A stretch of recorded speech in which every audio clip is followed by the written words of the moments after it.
William Bendix, born January 14, 1906, in New York City, became the heart of the life of Riley as Chester A. Riley, the lovable, bumbling, blue-collar aircraft worker whose best intentions always seemed to blow up in his face. He first brought Chester to life on radio in 1944, carried him to the big screen in the 1949 film, and kept him going on television all the way through 1958, turning the catchphrase, "What a revolting development this is," into one of the most quoted lines of the entire era. The role never earned him an Emmy, but years before Riley, he had already earned an Academy Award nomination for Best Supporting Actor for Wake Island in 1942, and Hollywood honored him with 2 stars on the Walk of Fame, 1 for radio and 1 for television. In his final years, a chronic stomach ailment had quietly been draining him, leading to malnutrition and leaving his body with little left to fight with. On December 14, 1964, at the age of 58, William Bendix passed away from Lobar pneumonia. Rosemary DeCamp, born November 14, 1910, in Arizona, became one of the most familiar and comforting faces on television as Peg Riley in The Life of Riley, where she played the patient and loving wife who held the whole family together, bringing a natural warmth that made audiences feel like they were watching someone from their own home.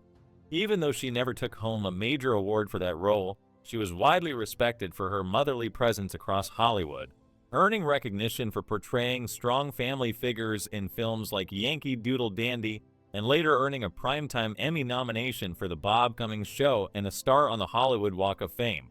But in her later years, after a long and quiet life with her family, her health began to slow down. On February 20, 2001, at her home in California, Rosemary DeCamp passed away at the age of 90 after complications from pneumonia. James Gleason, born May 23, 1882, in New York City, was already a seasoned stage writer and tough-talking character actor long before he stepped into the life of Riley as Jim Gillis, Chester Riley's neighbor, the well-meaning friend who always showed up and somehow made everything funnier and slightly worse at the same time. The role earned him no nomination, but Gleason had already made his mark long before Riley, earning an Academy Award nomination for Best Supporting Actor for his unforgettable turn as boxing manager Max Corkle in Here Comes Mr. Jordan in 1941, and he had co-written the Broadway melody, only the second film in history to win the Oscar for Best Picture.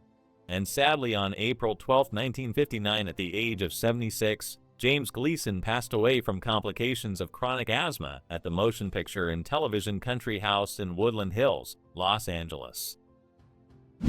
Meg Randall, born Genevieve Roberts on August 1, 1926, in Clinton, Oklahoma, played Babs Riley in The Life of Riley, Chester Riley's daughter, the sweet and practical young woman at the center of the film's romantic storyline, secretly in love with the boy next door while agreeing to a marriage of convenience just to save her father's job.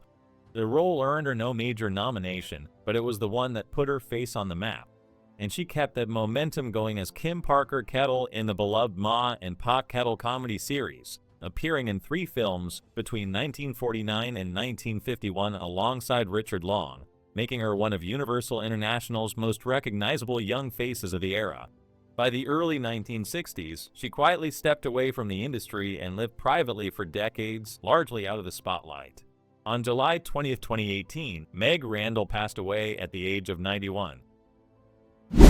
Beulah Bondi, born May 3, 1889, in Valparaiso, Indiana, brought quiet warmth to the life of Riley as Miss Martha Bogle, a small but memorable supporting role that fit perfectly into her decades-long career as Hollywood's most beloved character actress.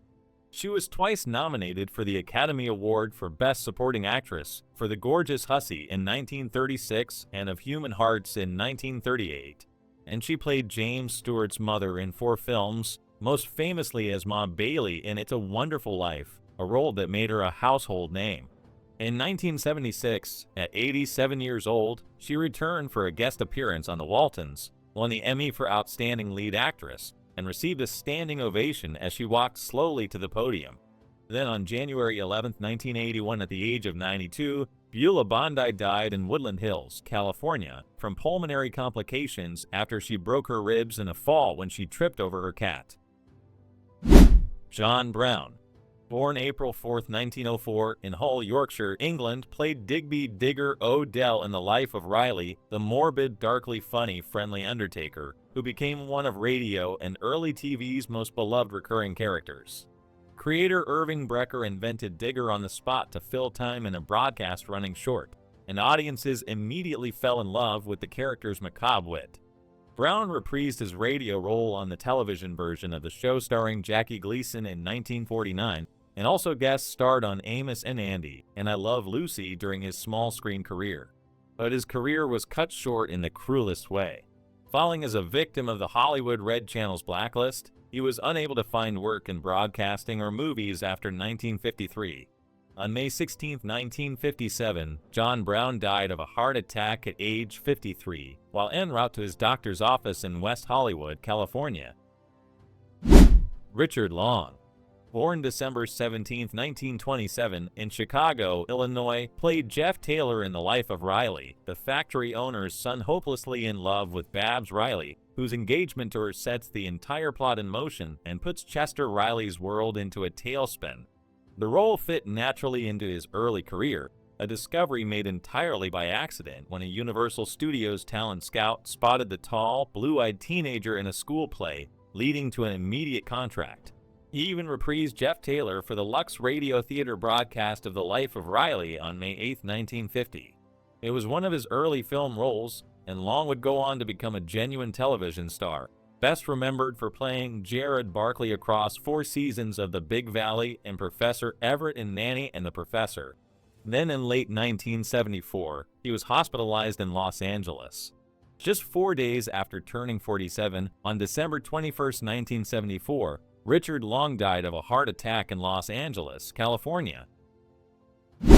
Ted DeCorsia. Born September 29, 1903, in New York City, played Norman in The Life of Riley, a menacing supporting role that fit perfectly on a man who had built his entire career out of playing Hollywood's most convincing heavies. He began in radio, building a commanding presence in crime and mystery programs before the camera ever found him. He made his memorable film debut as the killer in Orson Welles' The Lady from Shanghai in 1947, and Norman in Riley came just 2 years later, another villain in a long line of them. One of his most celebrated roles came in 1951 as the ruthless gang boss turned state's evidence in the Humphrey Bogart thriller The Enforcer. The role in Riley carried no nomination, but DeCorsia never needed awards. His gravelly voice and Brooklyn Street menace kept him working steadily for over 25 years across film and television. Then on April 11, 1973, Ted DeCorsia died of a heart attack in Encino, Los Angeles, California. He was 69 years old. Victoria Horn, born November 1, 1911, in New York City, played Lucy Monahan in The Life of Riley, a lively supporting role that perfectly showcased the quirky, wide-eyed comic energy she had been perfecting since her arrival in Hollywood in 1943. A graduate of the American Academy of Dramatic Arts, she appeared in nearly 49 films across the 1940s and 1950s. But it was her role the very next year as the lovably neurotic Myrtle May Simmons in the 1950 classic Harvey alongside James Stewart that became her most remembered and beloved performance. The role in Riley carried no nomination, but Harvey cemented her place in classic Hollywood history. In 1950, she married beloved comedian Jack Oakey, and after his death in 1978, she quietly withdrew from public life. Victoria Horn died on October 10, 2003 at the age of 91 in a retirement home in Beverly Hills, California.